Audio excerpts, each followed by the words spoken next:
Hello बच्चों, आइए प्रश्न को देखते हैं। स्पष्ट कीजिए कि किसी सिक्के को 3 बार उछालने के परीक्षण को द्विपद बंटन रखने वाला क्यों कहा जाता है। प्रश्न को हल करने से पहले इसकी मुख्य अवधारणा के बारे में चर्चा कर लेते हैं। मुख्य अवधारणा, अब देखो, हम लोग जानते हैं कि किसी भी परीक्षण को द्विपद बंटन वाला परीक्षण इसलिए कहा जाता है। लिखते हैं द्विपद बंटन परीक्षण। द्विपद बंटन परीक्षण, ठीक है, कि ऐसा परीक्षण बोलते हैं, ऐसा परीक्षण जिसमें जिसमें यादृच्छिक चर x का मान, यादृच्छिक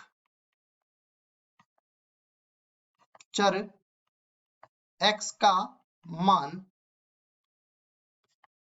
0 से शुरू होकर n तक चलता है। n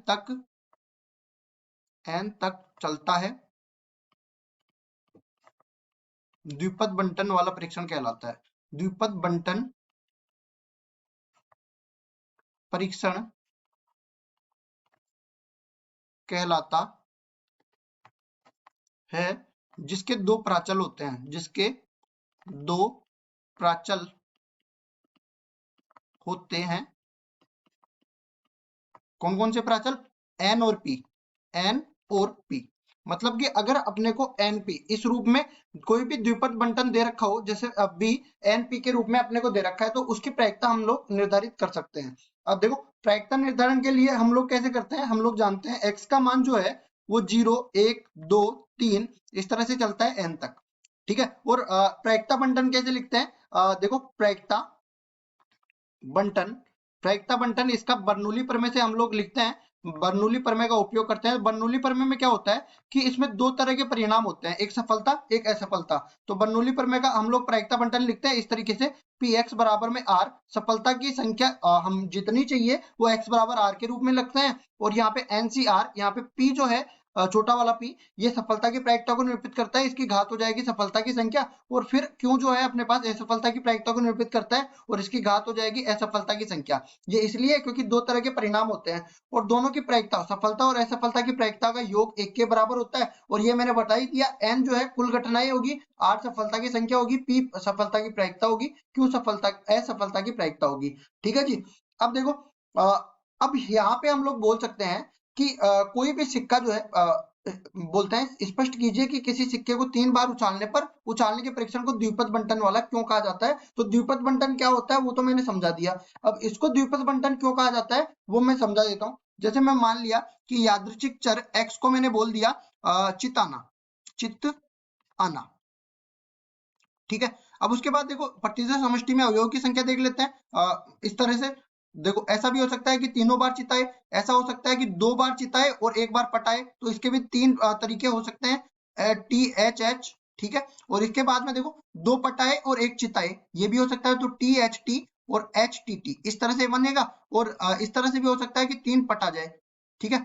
तो ये परिणाम अपने पास आ गए। अब उसके बाद में देखो, यादृच्छिक x को हम लोग बना देते हैं x बराबर में चिताना। तो चित एक 0 भी आ सकता है, 1 भी आ सकता है, 2 भी आ सकता है और 3 भी आ सकता है। हमने सिक्के को कितने बार उछाला? 3 बार, तो 3 परीक्षण आ सकते हैं। तो अधिकतम कितने आ गए?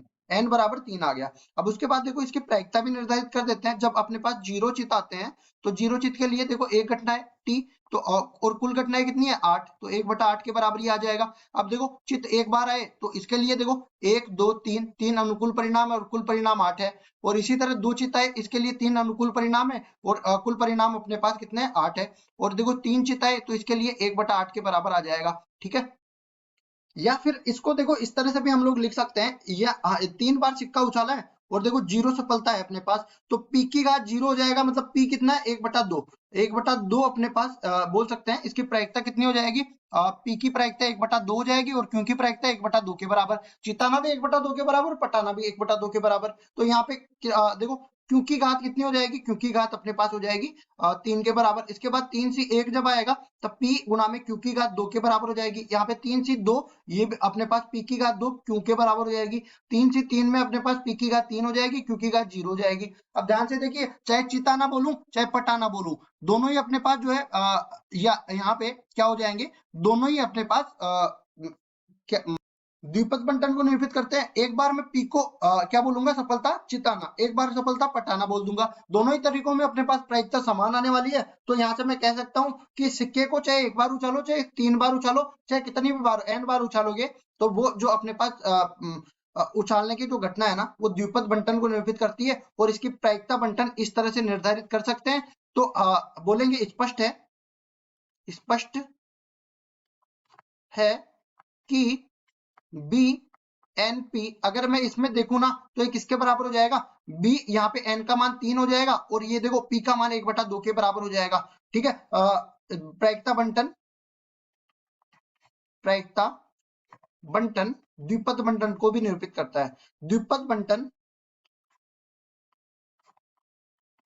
होता है, ठीक है, होता है, मतलब सिक्के को 3 बार उछालने की जो घटना है ना, वो द्विपद बंटन होता है। यही हमारा उत्तर हो जाएगा। आशा करता हूँ ये सवाल आपको समझ में आया होगा। धन्यवाद।